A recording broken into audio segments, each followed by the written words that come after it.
Official YouTube channel کو subscribe کریں اور بیل آئیکن کلک کریں۔ نحمدہ ونصلی ونسلم علی سیدنا و مولانا محمد رسول النبی الامین المکین الحنین الکریم الرؤوف الرحیم، اما بعد، اعوذ باللہ من الشیطان الرجیم، بسم اللہ الرحمن الرحیم۔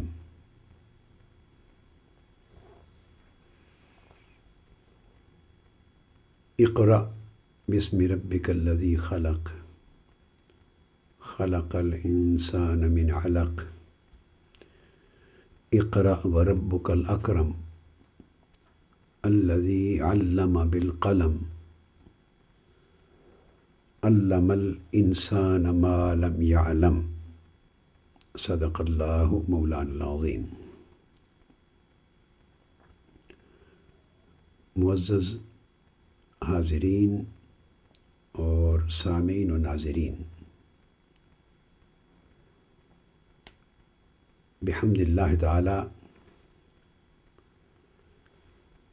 مقام رسالت اور حجیت حدیث و سنت کے موضوع پر اس سلسلہ وار گفتگو میں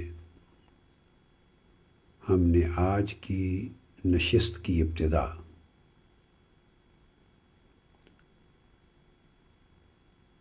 سورہ علق کی ان پہلی 5 آیتوں کی تلاوت سے کی ہے۔ یہ وہ 5 آیات کریمہ ہیں جن سے نزول قرآن کی ابتدا ہوئی اور جن کے ذریعے بعثت محمدی صلی اللہ علیہ وآلہ وسلم کا اعلان ہوا، اور جن آیات کریمہ کے ذریعے وحی محمدی صلی اللہ علیہ وآلہ وسلم کا افتتاح ہوا۔ ان 5 آیات کا بنیادی موضوع علم ہے۔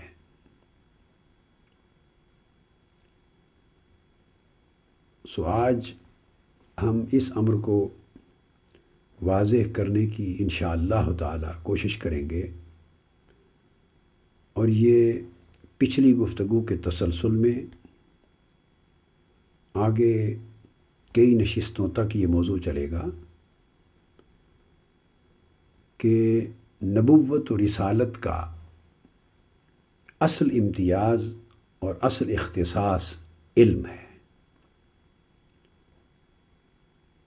مقام نبوت و رسالت کو سمجھنے کے لیے بہت سے پہلو، بہت سے گوشے اور بہت سے امتیازات اور بہت سے فضائل و مناقب ہیں جن سے اللہ تبارک و تعالی انبیاء علیہم السلام اور رسل اعظام کو نوازتا ہے، اور وہی نبوت و رسالت کا اعزاز بنتے ہیں۔ مگر ان تمام اعزازات، ان تمام معجزات، ان تمام کمالات اور ان تمام امتیازات پر مقدم پیکر نبوت و رسالت کے لیے علم ہوتا ہے۔ اس کی ایک بنیادی وجہ ہے جس پر ہم گفتگو تھوڑا آگے چل کے کریں گے، تفصیلی گفتگو۔ اس وقت اشارتاً اتنا عرض کر دینے پر اکتفا کروں گا کہ وجہ اس امر کی یہ ہے، کیوں نبوت و رسالت کے تمام کمالات اور امتیازات پر مقدم علم کیوں ہوتا ہے؟ وجہ یہ ہے کہ نبی چونکہ نبأ سے مشتق ہے تو اس کا معنی ہی علم پر دلالت کرتا ہے۔ نبأ کہتے ہیں خبر کو، اور نبی غیب کی خبر دینے والا ہوتا ہے، اللہ تعالیٰ کی طرف سے غیب کی خبریں دینے والا ہوتا ہے۔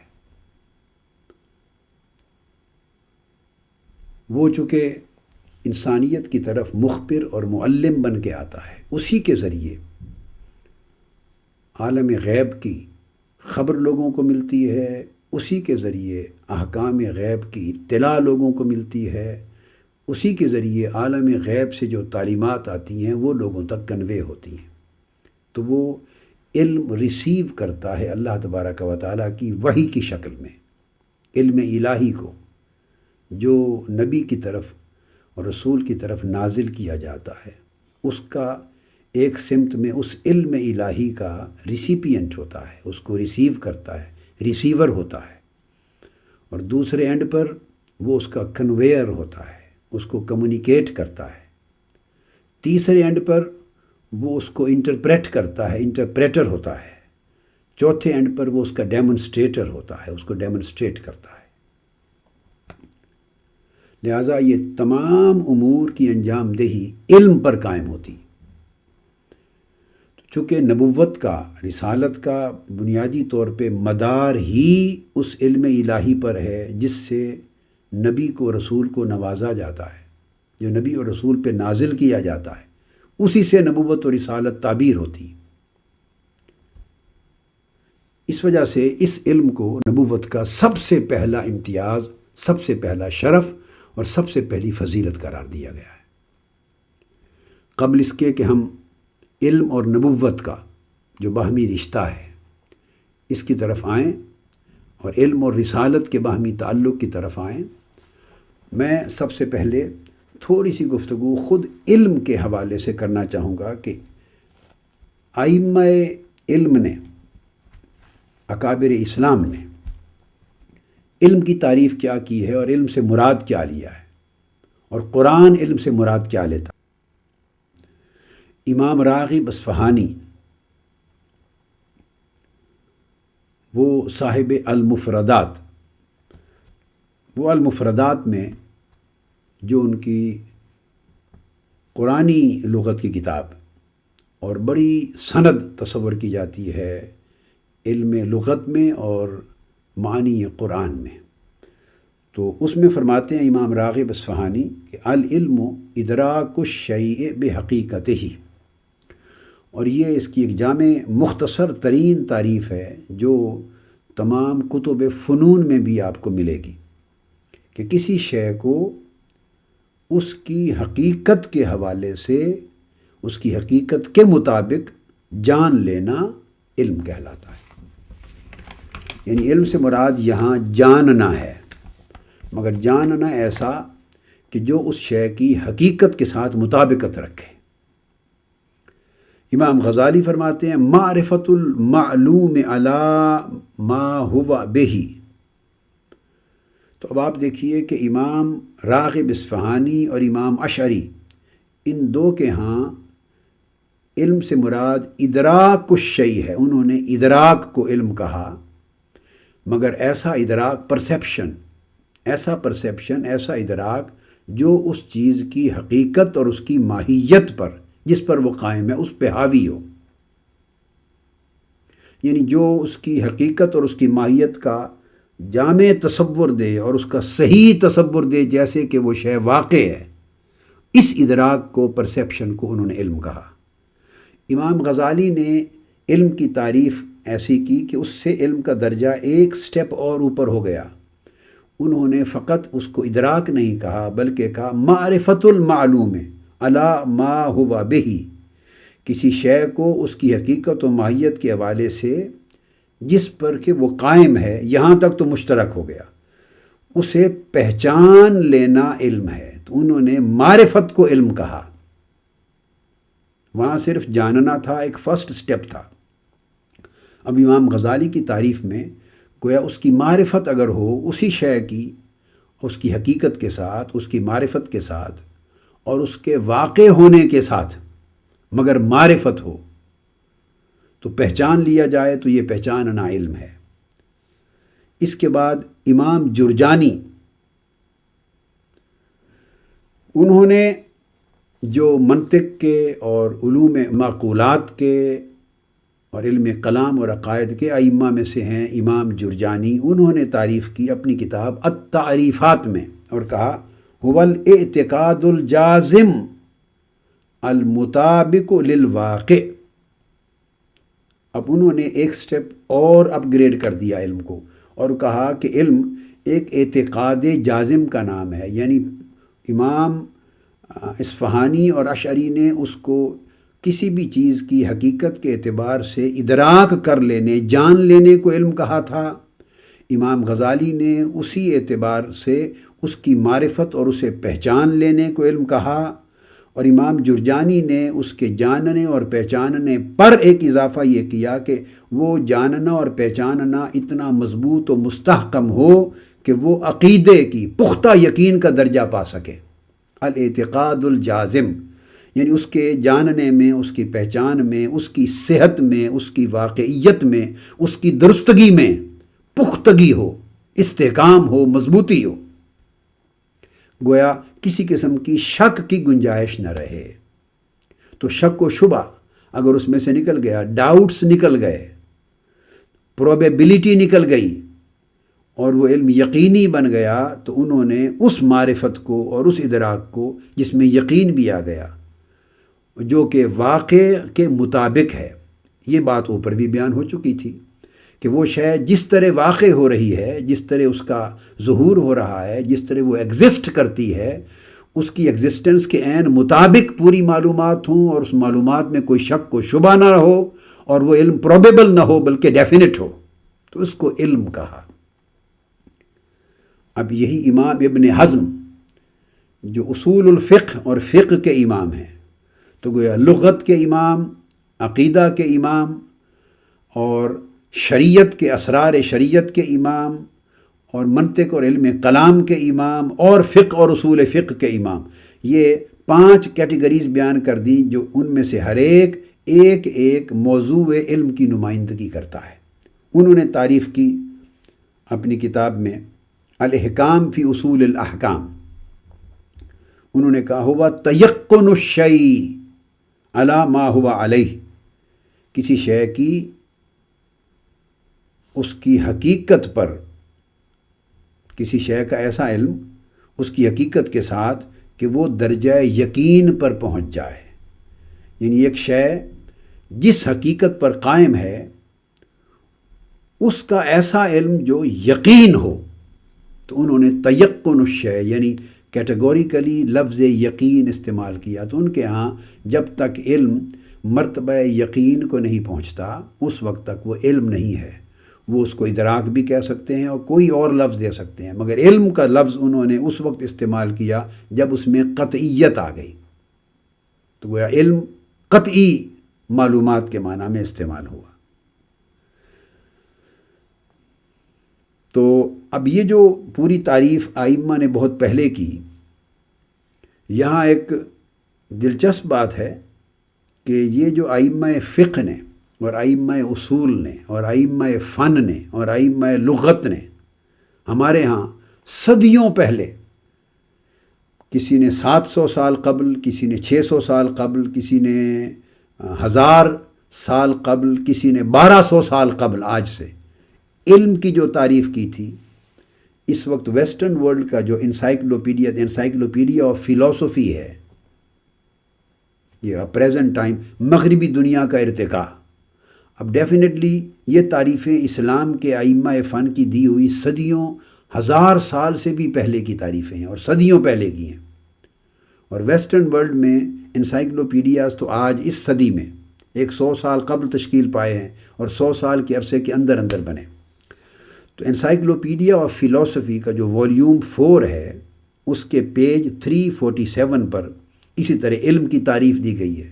اب آپ اندازہ کیجئے، جو الاعتقاد الجازم اور تیقن الشیء اور معرفت المعلوم علی ما ہوا بہی، ادراک المعلوم علی ما ہوا بہی، یہ جتنے الفاظ ابھی تک آپ نے سنے، اب وہ تعریف کرتے ہیں نالج از جسٹیفائڈ ٹرو بیلیف، کہ نالج درست طور پر یعنی صحیح، یعنی ثابت شدہ اور صحیح عقیدے کا نام نالج ہے۔ اب آپ اندازہ کر لیں، الاعتقاد الجازم ثابت شدہ، المطابق للواقع ٹرو، تیقن الشیء بیلیف، اور الاعتقاد ایگزیکٹلی اسی کو انگلش میں ٹرانسلیٹ کیا گیا ہے۔ اب یہ میں نے ریفرنس ویسٹرن ایک بک انسائکلوپیڈیا کا جو فلاسفی پر ہے صرف اس لیے پیش کر دیا جاننے کے لیے کہ مغربی دنیا میں بھی علوم کی جو اصل منبع اور سرچشمہ ہے وہ اسلام کی سائنسز ہیں، اسلام کے علوم ہیں، اور اسلام کے دور کی ائمہ فن کی ہوئی محنتیں ہیں جس کے فیض نے مغرب کو علم کے نور سے آشنا کیا ہے۔ لہٰذا اب ان تمام تعریفات کو جب ہم جمع کرتے ہیں علم کے لیے تو 4 چیزیں سامنے آتی ہیں کہ گویا لفظ علم کا اطلاق 4 چیزوں پر ہوتا ہے، یا معلومات کے باب میں 4 کیفیتوں پر اور معلومات کے باب میں 4 قسم کے نتائج پر ہوتا ہے۔ ادراک پر ہوتا ہے کبھی، اور یہ پرسیپشن ہے۔ علم کا ادراک کبھی تصور پر ہوتا ہے، یہ پرسیپشن جب کنسیپشن میں بدلتا ہے، تصور کنسیپشن ہے، یہ آرگنائزڈ پرسیپشن جب آرگنائزڈ ہو جاتا ہے تو وہ کنسیپشن بنتا ہے، یہ نالج ہے۔ تیسرا کبھی معرفت پر ہوتا ہے، یہ کوگنیشن ہے۔ چوتھا یقین پر ہوتا ہے، یہ کنوکشن ہے۔ تو گویا یہ جو 4 کنسیپٹ ہیں ان کے اوپر کسی نہ کسی صورت میں لفظ علم کا اطلاق ہمارے ہاں ملتا ہے۔ اب یہ بائی دی وے میں، کیونکہ ہمیشہ میرا طریقہ ہے کہ میں سامعین اور ناظرین کو آسانی کے لیے کہ جب وہ مطالعہ کرنا چاہیں کسی سبجیکٹ کو ڈیپتھ میں جا کر، تو میں اپنی کوئی نہ کوئی کتاب ریفر کر دیتا ہوں۔ تو اس وقت میرے سامنے بھی جو میری کتاب ہے وہ عقیدہ علم غیب، اس موضوع پر بہت ضخیم کتاب ہے، یہ آپ کو دکھا بھی رہا ہوں، عقیدہ علم غیب۔ اس پر میں نے علم پر اور غیب پر 2 چیزوں پر بحث کی ہے۔ تو اس کے اندر اگر آپ سامعین میں سے کوئی دلچسپی رکھیں ایسے سبجیکٹ کو ڈسکس کرنا اور تفصیل سے پڑھنا، تو یہ کتاب میری اس کے لیے جامع کتاب ہے۔ یہ کوئی 600-700 صفحات، 500 صفحات کی کتاب ہے پوری۔ اور علاوہ اس کے علم کے سبجیکٹ پر الگ بعض کتب بھی ہیں میری، علم تخلیقی یا توجیہی، یہ بھی ایک کتاب ہے۔ اور اس طرح اور بھی خاص علم کے سبجیکٹ پر بعض تصانیف میری ہیں، تاہم یہ جامع کتاب ہے۔ اب آئیے ہم قرآن مجید کی روشنی میں جائزہ لیتے ہیں کہ قرآن مجید میں لفظ علم کن کن معانی میں استعمال ہوا ہے۔ اب قرآن میں علم کا اطلاق کن کن معانی میں ہوتا ہے، تو اس کو جب ہم سمرائز کر لیتے ہیں انہی 4 چیزوں کو، تو دراصل وہ 3 چیزیں بن جاتی ہیں۔ تو سمرائز کرتے ہوئے قرآن مجید نے بھی 3 ہی مختلف معانی میں لفظ علم کو استعمال کیا ہے۔ سب سے پہلے تو قرآن مجید نے کثرت کے ساتھ بہت سے مقامات پر جاننے کو، جو ادراک الشیء ہے، تو جاننے کو اور اس سے معرفت کو، تو جاننا اور پہچاننا، اس معنی میں علم کے لفظ کو استعمال کیا ہے۔ جیسے فرمایا واللہ یعلم ما تسرون وما تعلنون، اللہ تعالیٰ جانتا ہے جو کچھ تم چھپاتے ہو اور جو کچھ تم ظاہر کرتے ہو، اللہ تعالیٰ اس کو خوب جانتا ہے۔ سو یہ یعلم کا، علام کا، علیم کا، اعلم کا، یہ تمام صیغے قرآن مجید میں سینکڑوں مقامات پر آپ کو ملیں گے جن کا اطلاق بالعموم جاننے اور پہچاننے پر ہوگا۔ دوسرا معنی علم کا قرآن مجید سے جو ثابت ہوتا ہے، یا یوں کہیے کہ لفظ علم قرآن مجید میں جس دوسرے معنی کے طور پہ استعمال اور اس کا اطلاق ہوتا ہے، وہ دیکھنا اور پرکھنا بھی ہے۔ دیکھنا بھی ہے، اور کبھی دیکھنے سے مراد پرکھنا، ٹیسٹیفائی کرنا بھی ہے۔ تو گویا دیکھنا رویت بھی ہے، ویژن یا سائٹنگ، اس کے لیے بھی لفظ علم استعمال ہوتا ہے، اور کبھی سائٹنگ اور رویت کا لفظ استعمال کیا جاتا ہے قرآن میں، اور مراد اس سے علم ہوتا ہے۔ اور اسی طرح اس سے مراد ایکسپیریمنٹل ویریفیکیشن بھی ہے، ٹیسٹیفیکیشن بھی ہے۔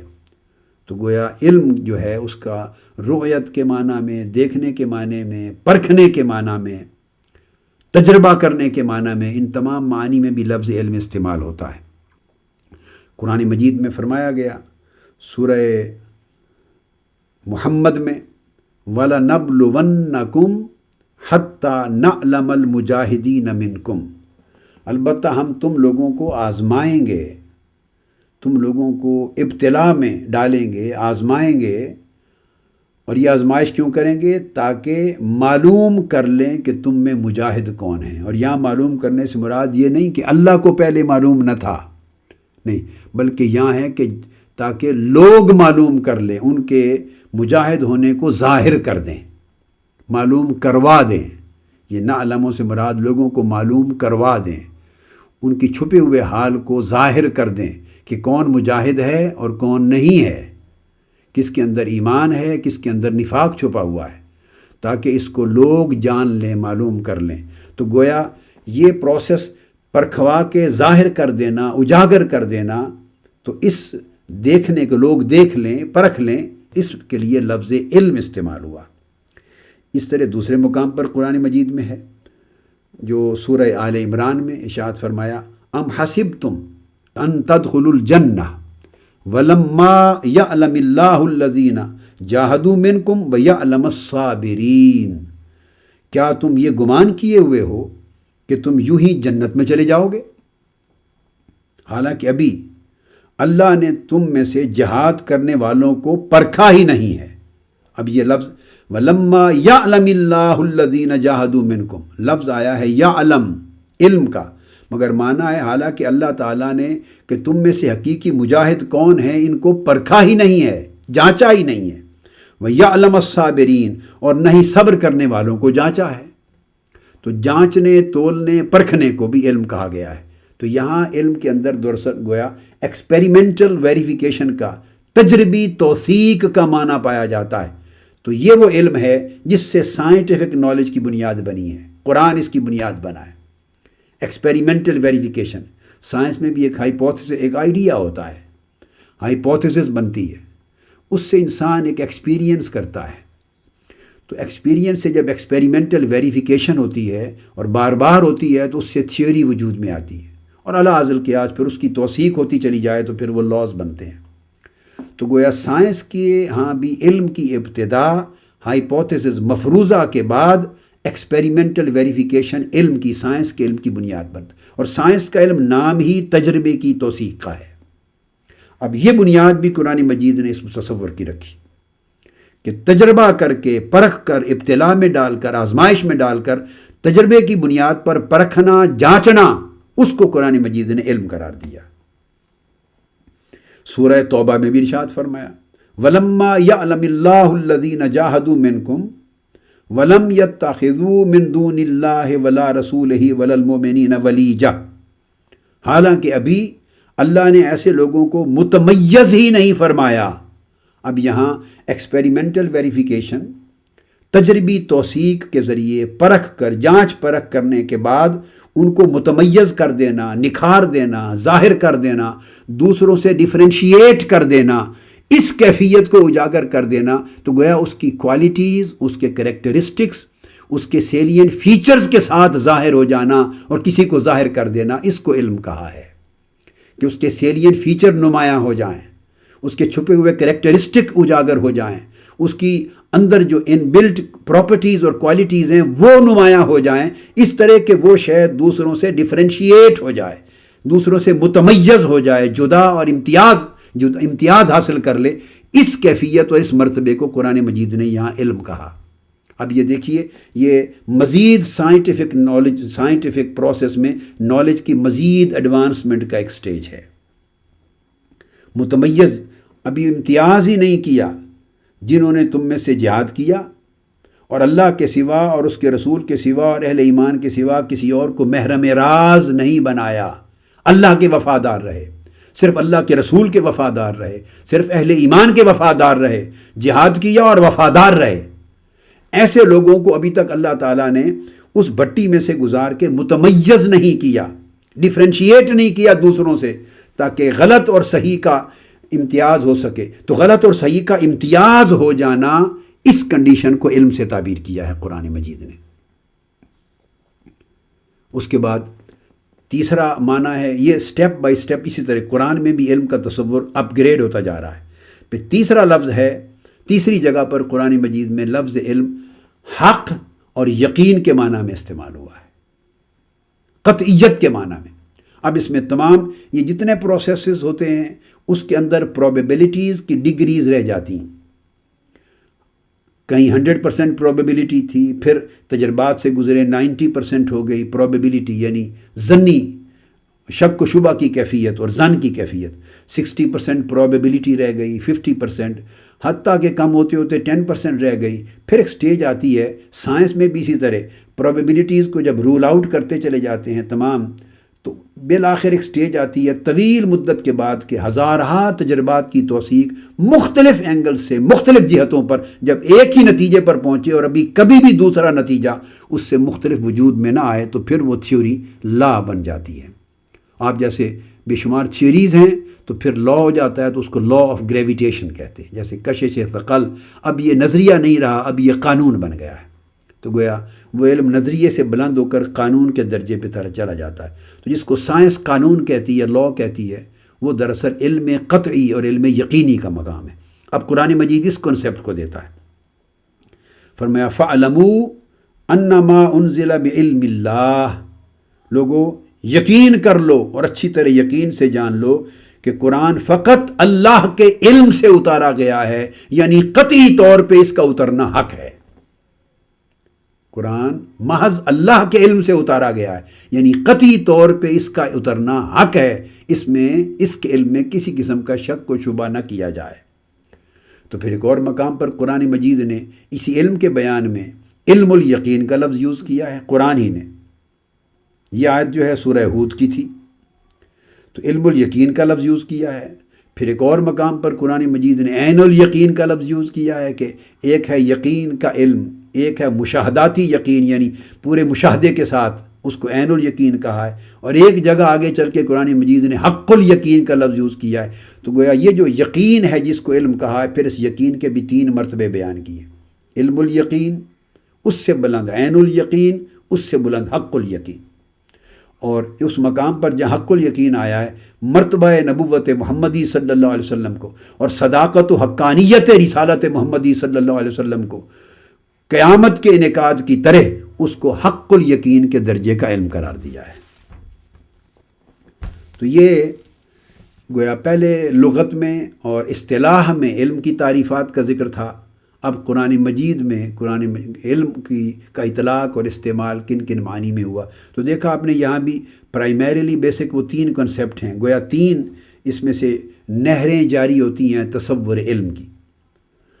اب اس کو اور بھی اگر ہم ڈیپتھ میں چلے جائیں خود قرآن مجید میں اور حدیث نبوی میں اور مطالعہ کریں، تو ہمیں اس سے، یہ تو تھی basic broad lines, basic categories میں نے کر دی، مگر اور ڈیپتھ میں چلے جائیں اور بہت گہرا انالیسس کریں تو لفظ علم بے شمار دیگر معانی میں بھی استعمال ہوتا ہے، یا بے شمار دیگر کیفیات پر، بے شمار دیگر مراتب پر، بے شمار دیگر درجات پر لفظ علم کا اطلاق ہوتا ہے۔ اب میں ان کو صرف مینشن کر دیتا ہوں، ریفرنسز کی ضرورت نہیں ہے، تاکہ صرف ایک امیج آپ کے ذہن میں آ جائے۔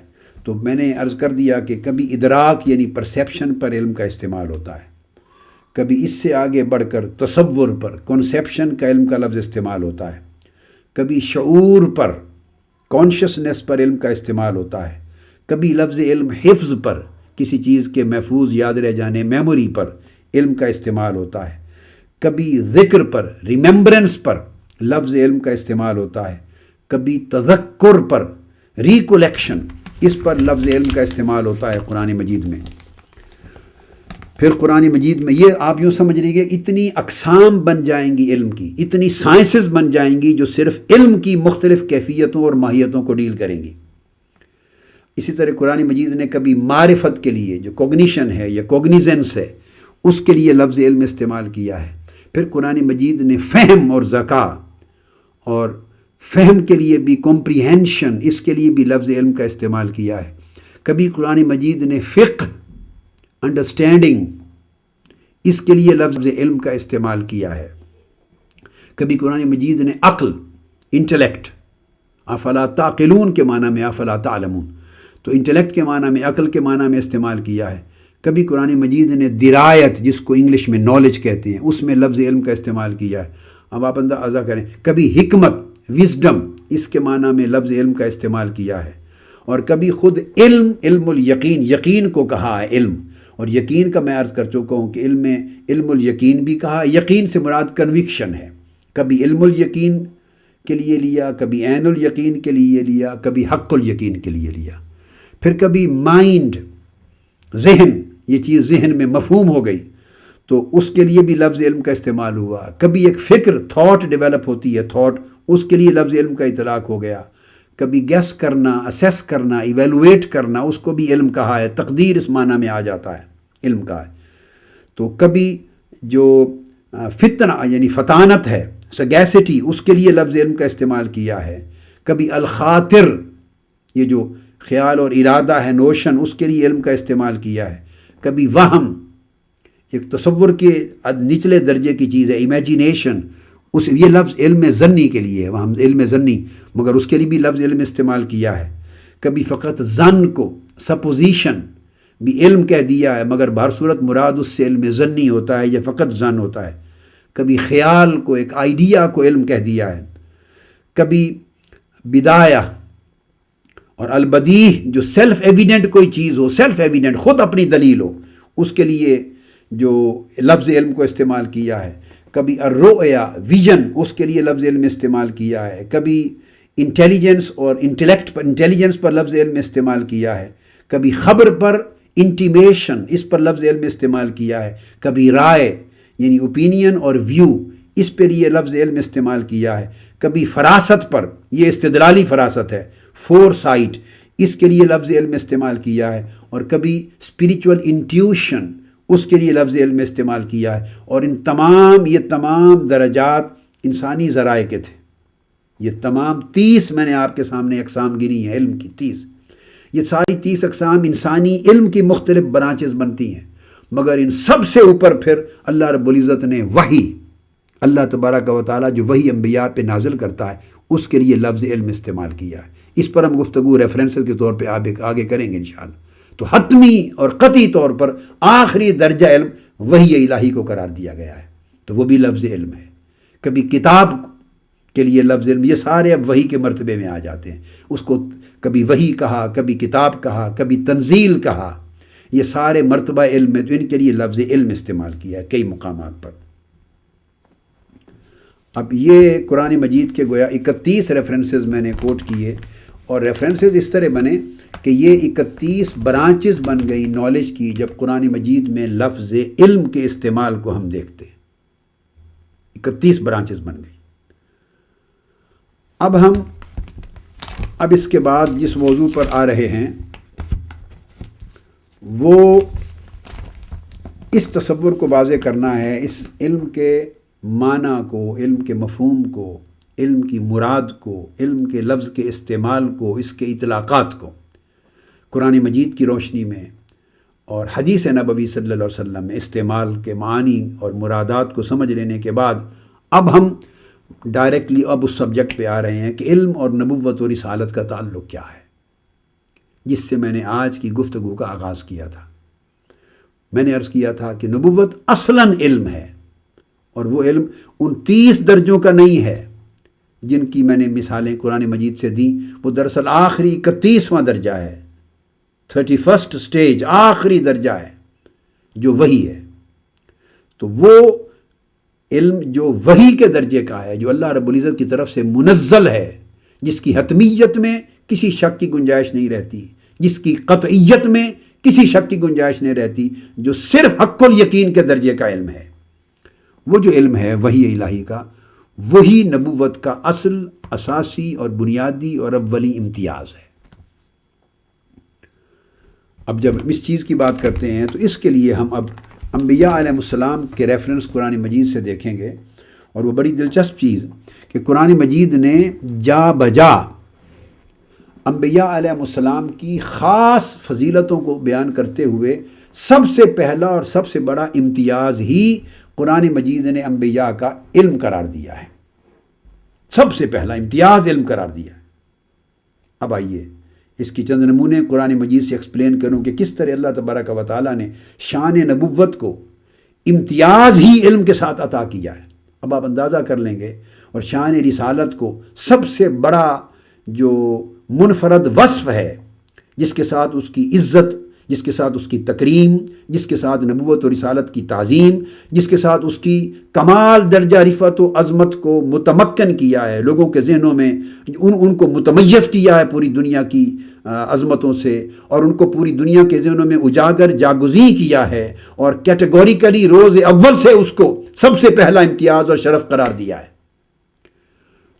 تو وہ جس کو اللہ تعالیٰ نے نبوت و رسالت کا سب سے پہلا اور سب سے بڑا شرف قرار دیا ہے، سوال پیدا ہوتا ہے کہ وہ اسی شرف میں نبی کم کیوں ہوں گے، کم تر کیسے ہو سکتے ہیں؟ لہذا اگر اسی وصف میں جو نبوت کا سارا کمال کا انحصار جس پر ہے، نبوت کے تمام تر امتیاز کا انحصار جس وصف پر ہے، نبوت کے تمام تر شرف کی اساس جس وصف پر ہے، اگر اسی وصف میں کمی رہ جائے تو پھر تو خود نبوت میں کمی اور کجی ہو جاتی ہے، معاذ اللہ، استغفر اللہ۔ لہٰذا آپ اس کا جائزہ لیتے ہیں کہ قرآن مجید نے کس طرح علم کو نبوت و رسالت کے ساتھ پیوست کیا اور نبوت و رسالت کا سب سے عظیم امتیاز ڈکلیئر کیا ہے۔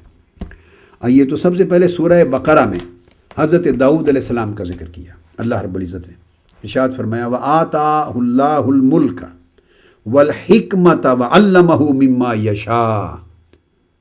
اللہ تعالیٰ نے داؤد علیہ السلام کو جو حکومت عطا کی تھی، اب اس حکومت کا جو مابین امتیاز پہلو تھا اور ان کی نبوت تو سلطنت دونوں میں، وہ کیا تھا؟ حکمت اور علم۔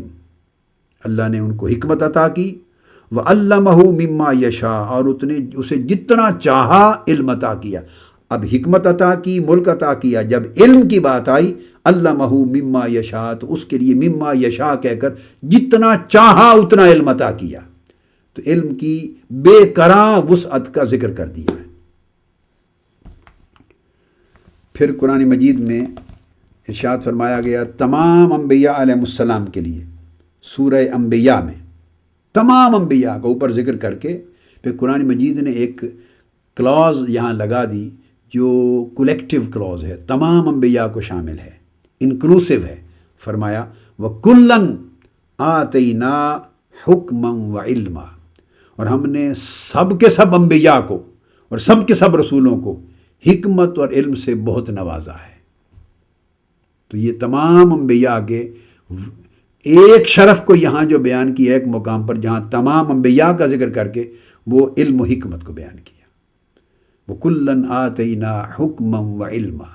تو گویا علم و حکمت یہ ایک ایسا وصف ہے، فرمایا کہ تمام انبیاء کو فراوانی کے ساتھ ہم نے اس شرف سے بہرایاب فرمایا۔ پھر اس کے بعد سورہ نمل میں حضرت داؤد علیہ السلام اور حضرت سلیمان علیہ السلام کا ذکر کیا، دونوں کو۔ فرمایا وَلَقَدْ آتَيْنَا داود وسلیمان علما، اور بے شک ہم نے داود اور سلیمان علیہ السلام کو غیر معمولی علم عطا کیا۔ یہ جو لفظ آیا ہے نا وَلَقَدْ، یہ تاکید کے لیے، یہ تاکید فائدہ دے رہی ہے کہ جس علم سے نوازا وہ غیر معمولی علم تھا۔ یہی وہ سارا علم ہے جو انبیاء کو دیا جاتا ہے، جہاں پر جا کر حواس بھی رک گئے تھے، عقل انسانی بھی رک گئی تھی، وجدان انسانی بھی رک گیا تھا۔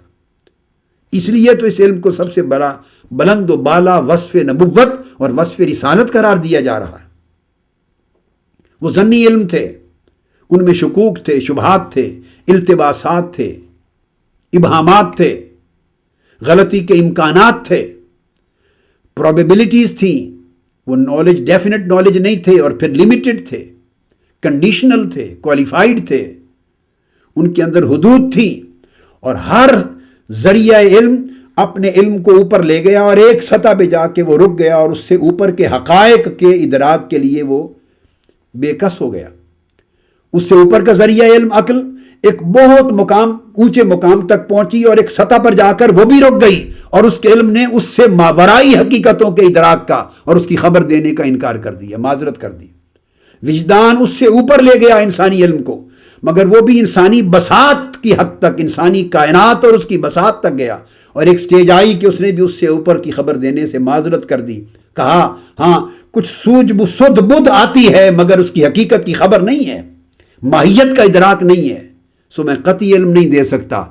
جب اس مقام پر انسانی علم اپنے تینوں منازل طے کرنے کے بعد انسان کو ان ماورائی حقیقتوں کے بارے میں حتمی، قطعی اور صحیح جواب دینے سے معذور رہ گئے، وہاں آ کے علم نبوت اور رسالت نے دامن تھام لیا. یہ وحی الہی کا علم تھا. اس علم کی بات ہر پیغمبر کے لیے ہو رہی ہے.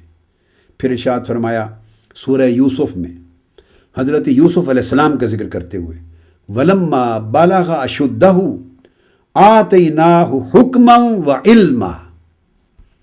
آپ غور کیجئے، ہر پیغمبر کے لیے باری تبارک و تعالیٰ نے اس کی نبوت اور رسالت کا پہلا اور سب سے بڑا امتیازی وصف اور سب سے بڑا امتیازی کمال ہی وسعت علم کو رکھا ہے. فرمایا اور جب وہ اپنے کمال شباب پر پہنچ گیا تو ہم نے اسے حکمت حکم نبوت عطا کی. تو نبوت تھی، حکم سے مراد نبوت، اور عظیم علم سے بہریاب کیا. نبوت دی اور نبوت کے لیے ساتھ اس کو علم عطا کیا. یہی بات حضرت موسیٰ علیہ السلام کے لیے کہی گئی سورہ قصص میں. فرمایا وَلَمَّا بَلَغَ أَشُدَّهُ وَاسْتَوَىٰ آتَيْنَاهُ حُكْمًا وَعِلْمًا.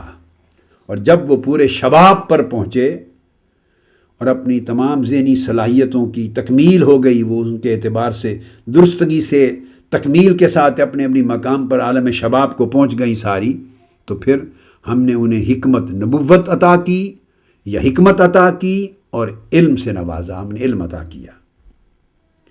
پھر اللہ تبارک و تعالیٰ اسی طرح حکمت بنیادی طور پہ جو کہ علمی ہے تو فرمایا کہ وَمَن يُؤْتَ الْحِكْمَةَ فَقَدْ أُوتِيَ خَيْرًا كَثِيرًا. یہ حکمت، یہ علم جس کو عطا کر دیا اس نے اللہ کی طرف سے خیر کثیر پا لی. اور میں نے پچھلی نشست میں غالباً یہ اس سے پہلے ذکر کیا تھا کہ جب موسیٰ علیہ السلام اور یوشع بن نون حضرت خضر کی ملاقات کے لیے نکلے. آج کی گفتگو اس آیت کریمہ پہ ختم کر رہا ہوں، اور انشاءاللہ پھر اس سے آگے اسی مضمون کو اگلی نشست میں انشاءاللہ ہم کل جاری رکھیں گے، قرآن کے ریفرنسز کو یکے بعد دیگرے کوٹ کرتے ہوئے. تو وہاں بھی اللہ تبارک و تعالیٰ نے خضر علیہ السلام کی بھی جو عظمت اور ان کا شرف اور امتیاز بیان کیا، وہ بھی علم اور علم لدنی کے ساتھ بیان کیا. ہر چند کے زیادہ جو معتبر قول اور مذہب مختار ہے وہ یہ کہ خضر علیہ السلام ولی تھے، مگر بعض علماء اور ائمہ کا یہ بھی نقطہ نظر ہے کہ وہ نبی تھے. یہ ایک الگ علمی مسئلہ ہے، مگر زیادہ مذہب مختار اکثریت کا جو قول ہے، اکثریت کا قول وہ ان کی ولایت کا ہے، نبوت کا نہیں ہے. تاہم جو بھی صورت ہو، اللہ تبارک و تعالیٰ نے ان کا جو امتیازی وصف بیان کیا وہ یہ فَوَجَدَا عَبْدًا مِّنْ عِبَادِنَا. یہ سورہ الکہف میں عَبْدًا مِّنْ عِبَادِنَا آتَيْنَاهُ رَحْمَةً مِّنْ عِنْدِنَا وَعَلَّمْنَاهُ مِن لَّدُنَّا عِلْمًا. پر انہوں نے ہمارے بندوں میں سے اس خاص بندے کو پا لیا جس کو ہم نے اپنی بارگاہ سے خصوصی رحمت عطا کی تھی، اور اپنے اسرار و معارف کا وہ خصوصی الہامی علم عطا کیا تھا. لدنی، اپنے خزانہ خاص سے وہ خصوصی اسرار و معارف کا علم عطا کیا تھا. اور پھر اس کا ظہور بھی ہوتا ہے. وہ اسرار اور معارف، وہ علم، وہ مغیبات کا علم تھا. اس کی بات آگے ہوگی. یعنی یہ انہی اسرار کا علم ہے کہ جب وہ موسیٰ علیہ السلام کو ساتھ لے کر چلے ہیں تو کشتی کو توڑ دیا ہے.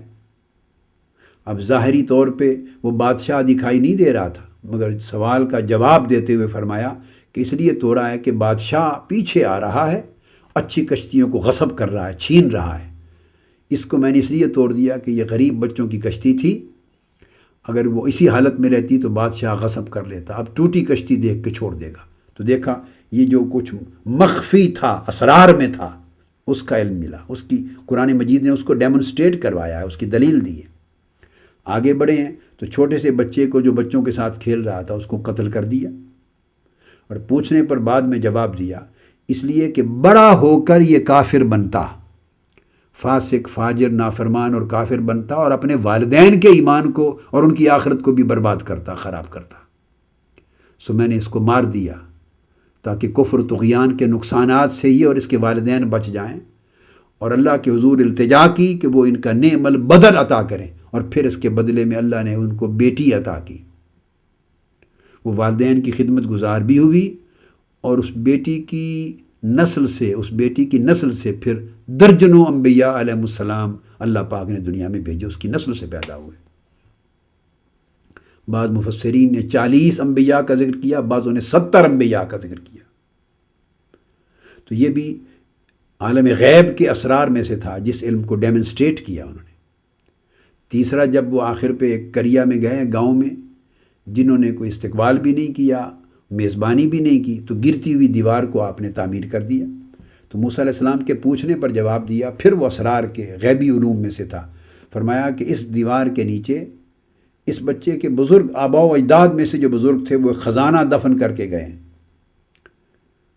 اور وہ کان ابوہما صالحا، اور ان کے مفسرین بیان کرتے ہیں قرآن مجید کی اس آیت کی تعبیر میں کہ ان کی جد میں سے پانچواں، اس بچے کی اوپر اجداد میں سے پانچویں جد پہ جو باپ تھا، دادا، پردادا، شکر دادا، پانچواں چھٹا جو جد تھا، جد امجد، وہ صالح اور ولی اللہ تھا، صالح تھا، اس کی اولاد ہے۔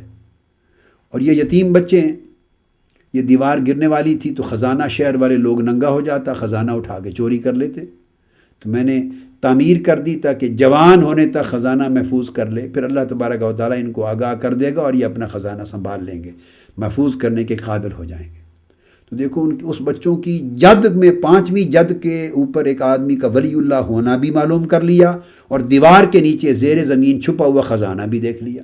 یہ وہ علم ہے، یہ علم الاسرار ہے۔